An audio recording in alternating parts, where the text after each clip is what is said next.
When I sing, I do not want them to see that my face is black. I do not want them to see that my face is white. I want them to see my soul, and that is colorless, said Marion Anderson, one of the most celebrated singers in the 20th century, invited to sing for prominent figures such as Franklin D. Roosevelt, Queen Elizabeth of Britain, King Gustav, and King Christian.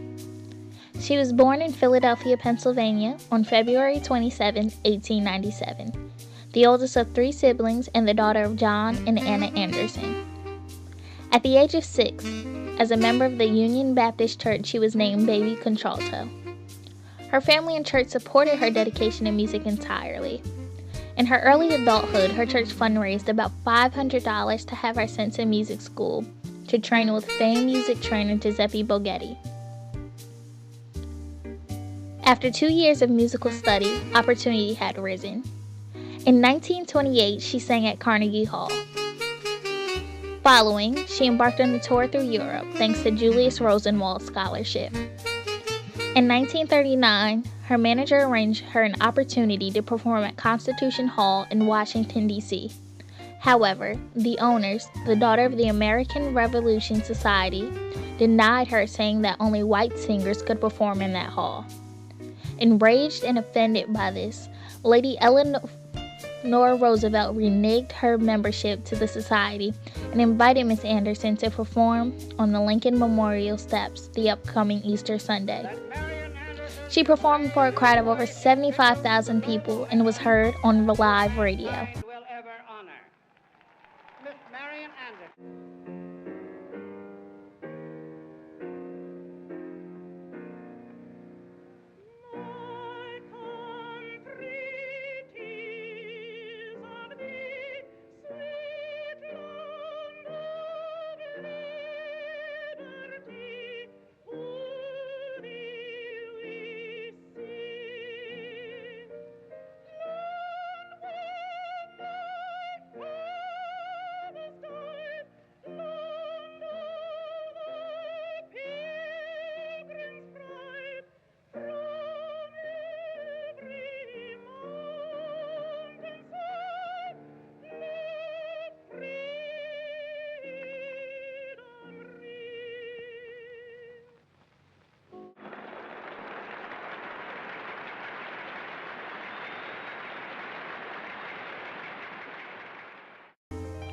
Marion Anderson's talent broke racial barriers.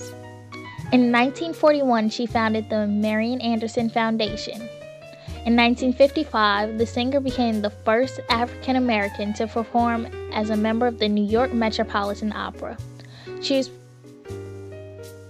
performed the national anthem in 1961 at President John F. Kennedy's inauguration and was awarded the Presidential Medal of Freedom in 1963.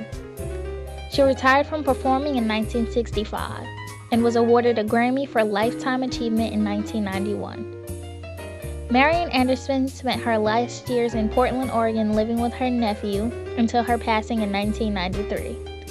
She left a legacy in African American history as well as American history with her soulful and matchless voice. Paul Robeson was born on April 9, 1898. He was the youngest of 5 children.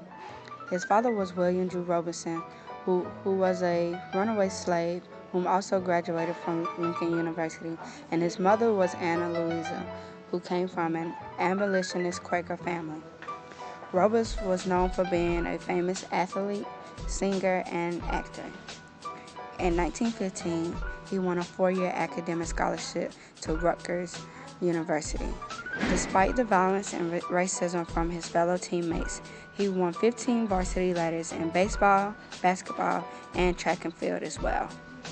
He was named to the All-American football team twice. Robeson received his Phi Beta Kappa Key his junior year.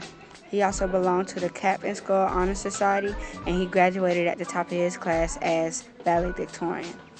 It wasn't until 19 years after he deceased that he was inducted into the College Football Hall of Fame. While obtaining his law degree at Columbia University and playing for the NFL, Robeson sang and acted in off-campus productions. Due to lack of opportunities and racism led Mr. Robeson to stray away from law. In the 1920s, Robeson's family relocated to London. In 1922, Robeson joined the Provincetown Player and New York Theatre Group with the playwright Eugene O'Neill and appeared in O'Neill's play All God's Children Got Wings in 1924. Mr. Robeson starred in the lead role of the Emperor Jones in 1925, also in the film version of the play in 1933. Paul Robeson was a phenomenal singer as a bass baritone. His first vocal recital was in Greenwich Village, New York City, performing Negro spirituals. He became world famous as Joe in the musical play Showboat, with his own version of Old Man River. His characterizations of the lead role in Othello in London in 1930 won high praise, as also did the Broadway production in 1943, which set an all-time record run for a Shakespearean play on Broadway.